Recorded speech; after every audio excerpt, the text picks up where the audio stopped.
quick overview of the dual user BPX 25 skid we got here. So dual operators, soft wash reel, 200 feet, a half-inch Pro Tool ultralight, 300 psi spray hose, pump with the BPX 25, gas engine, BPX 25 pump on this side, another reel with another 200 feet, a half-inch hose.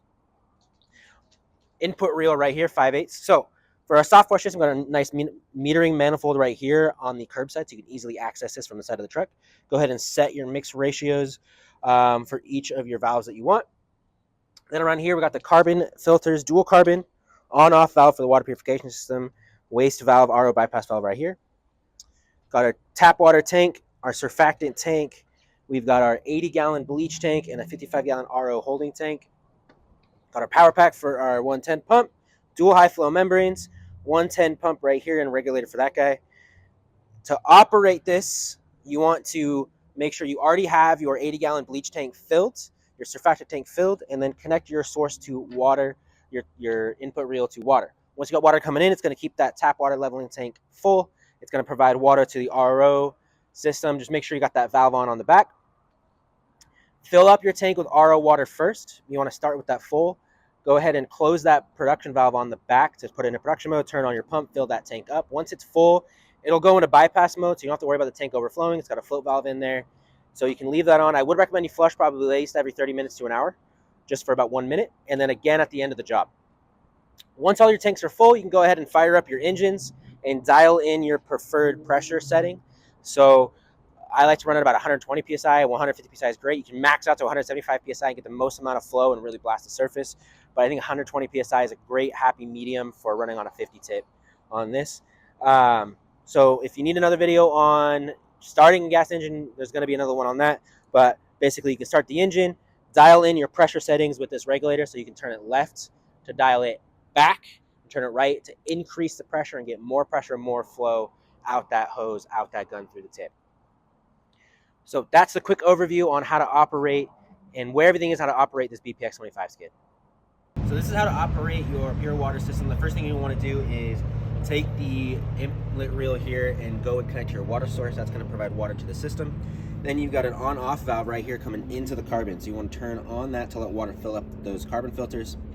It's gonna go through the carbon filters, go through the rest of the plumbing, and it's gonna come out here for flush. You want to flush this when you first start it up for the very first time for a few minutes, and then every time you start it up for the job, you want to flush it for about 60 seconds. You want to periodically flush this throughout the day as well if you're running this for all day. You'll come with a garden hose to route that off behind the truck, underneath the truck, or between the cab and the truck, just somewhere out of the way. Then to turn water and filter, you're gonna want to go ahead and close that valve like that to produce water, and there will be a little bit of water that will always come out here, and that's completely normal. Then out of the double carbon filters, it's going to go through around to our pumps. So we got a 110 rotary pump right here. This is going to provide the pressure and volume for the high flow membranes. So this is just going to do its thing. This is a regulator to keep the water regulated going through the pump and through the filters at the ideal level, with your pressure gauge right here going into your ROs. So it'll go through the dual ROs and into the tank. So when that valve is closed and this pump is on, you're going to be getting about 125, 130 psi going through the membranes, filling up this tank at about 4 to 4.5 gallons a minute. We've got our 110 power pack right here right now. It's zip tied just for packaging. You can go ahead and break that and route that to however you're going to power that.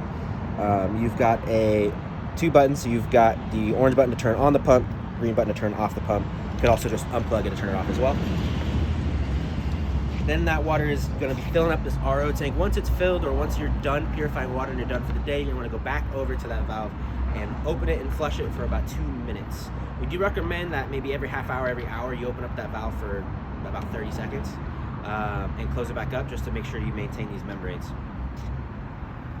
So that's filtering the water into the system. That's how you're going to produce RO water to here. When you're operating, you're going to want to make sure that you start off with a full tank. It shouldn't take particularly long to fill this tank from the start, and then keep it running to while you're delivering water from here, to keep ahead of your delivery system here for RO. There's a float valve going in right here, so it's going to stop the water going in, stop the tank from overfilling. And when that happens, that pump's just going to go into bypass mode and just recirculate water, so you don't have to worry about anything going wrong with the pumps, the plumbing, or the tank overfilling, anything like that. It's completely self-sufficient on that front. So fill this tank up to start, and then leave it running while you're going ahead and operating that BPX 25 pump to deliver your RO water up to the building. Go ahead and show you the soft wash side now. So firing up the engine is going to be exactly the same. Regulating, changing your pressure and changing your flow rate is going to be exactly the same. You're just going to use that other one. Then over here, you're just going to go ahead and set your mix ratios with the mix station. So you're going to go ahead and set your water, set your bleach, and set your surfactant. So most commonly, you're going to run your water just all the way open. You're probably going to run between about 5 and 8 for a pretty hot mix, and then probably down to about a 3% for a pretty light mix, and then down to 1 if for 0 if you need about the least amount possible. So we're going to go ahead and throw this on about halfway up right now. I'm going to probably get about 3% or so. And you'll come around the front. You'll double check your regulator. You pretty much, once you set it, you can kind of forget about it because it's pretty much going to operate the same way every time.